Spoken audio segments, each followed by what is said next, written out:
చిత్తూరు జిల్లా కుప్పంలో ఎట్టకేలకు కుప్పం ప్రజల చిరకాల కల నెరవేరింది. హంద్రీనీవా జలాలు కుప్పానికి నేడు చేరుకున్నాయి. 30వ తేదీన సీఎం చంద్రబాబు పరమసముద్రం చెరువులో హంద్రీనీవా జలాలకు హారతనివ్వనున్నారు. శాంతిపురం మండలం గుండిశెట్టిపల్లి వద్ద హంద్రీనీవా కాలువలో ప్రభుత్వ విప్ కంచర్ల శ్రీకాంత్ నేతృత్వంలో టీడీపీ శ్రేణులు పెద్ద ఎత్తున సంబరాలు నిర్వహించారు. సీఎం చంద్రబాబు ఇచ్చిన మాట ప్రకారం కుప్పానికి హంద్రీనీవా జలాలను తీసుకొచ్చారని కంచర్లు స్పష్టం చేశారు. కృష్ణమ్మ నీరు కుప్పం నియోజకవర్గంలో పరవలు తొక్కుతూ వస్తుండటంతో అటు ప్రజలు ఇటు రైతులు హర్షం వ్యక్తం చేస్తున్నారు.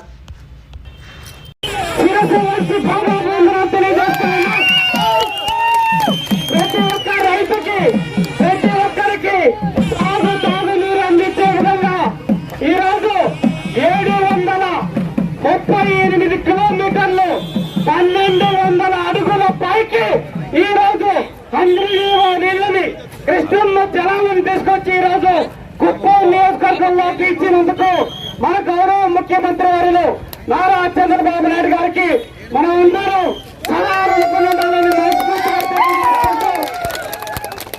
అలాగే కూటమి ప్రభుత్వానికి పవన్ కళ్యాణ్ గారికి నరేంద్ర మోడీ గారికి కూడా ధన్యవాదాలు తెలియజేసుకుంటూ ఈ కార్యక్రమంలో పాల్గొనడానికి వచ్చిన అశేష రైతు సోదరులందరికీ తెలుగుదేశం పార్టీ, జనసేన, బీజేపీ కార్యకర్తలకు, నాయకులకు ధన్యవాదాలు తెలియజేసుకుంటూ హంద్రీనీవా పూజా కార్యక్రమాన్ని ప్రారంభించుకోవడానికి అందరూ కలిసి వెళ్లాలని చెప్పి మనస్ఫూర్తిగా కోరుకుంటున్నాం.